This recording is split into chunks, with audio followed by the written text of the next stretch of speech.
আমি মনিউদ্দিন হাসান চৌধুরী। আমি গতকালের নিয়ে আজকে আবার দ্বাদশ অধ্যায় অর্থাৎ দুই চলক বিশিষ্ট সমীকরণ অধ্যায়ের দ্বিতীয়তম লেকচার অর্থাৎ দ্বিতীয় ক্লাসে তোমাদের স্বাগতম আমার।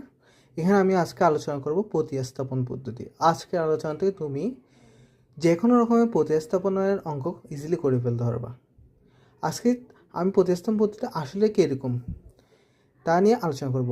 আমার যখন প্রতিস্থাপনের অঙ্ক দেওয়া থাকবে, এখানে দুইটি সমীকরণ দেওয়া থাকবে এবং সমীকরণ কী হতে হবে, দুইটি ভিন্ন চলক থাকবে, মানে সমীকরণগুলি দেওয়া থাকবে কিন্তু একই চলক হবে না, দুই ধরনের ভিন্ন চলক থাকবে। দুটি চলকের মান বের করতে হবে। আমার থেকে প্রতিস্থাপন পদ্ধতির মাধ্যমে কী করতে হবে, দুটি সমীকরণ দেওয়া থাকবে, ওখানের মধ্যে দুইটা ভিন্ন চলক থাকবে এবং দুইটি চলকের ওই দুইটি ভিন্ন চলকের মান বের করতে হবে। তো আমার এটার সমাধান করার কিছু নিয়ম আছে, দেখো আমি লিখিয়ে রেখেছি।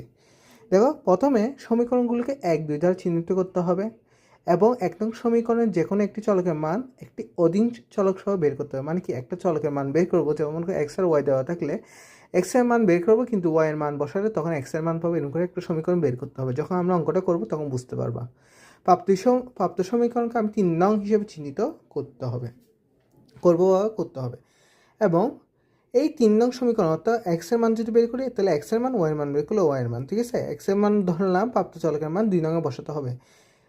2 নঙে বসাতে হবে মানে কি, আমি দুটো সমীকরণ চিহ্নিত করলাম না, আমার প্রশ্ন দেওয়া থাকবে ওই দুইটা সমীকরণ 2 নম্বর সমীকরণ এটা বসাবো এবং 2 নং হতে যে প্রাপ্ত চলকের মান আমি সরাসরি পেয়ে যাব, ওই চলকের মান আবার 3 নং, কারণ হচ্ছে আমি যদি 1 নঙে বসাই আমাকে আবার লম্বা করে অঙ্ক করে আসতে হবে, কিন্তু আমি 3 নঙে বসালে 2 লাইনের মধ্যে অঙ্কটা শেষ হয়ে যাবে। তাই আমি 3 নঙে বসাবো এবং কি ওই অপর চলকের মান বের করে দুই চলকের মান বের করে ফেলবো। আসো আমরা একটা অঙ্ক দেখি বইয়ে, ঠিক আছে। 12.2 অধ্যায়ে একটা অঙ্ক আমরা দেখি। দেখো, আমি একটা অঙ্ক দেখলাম, ঠিক আছে।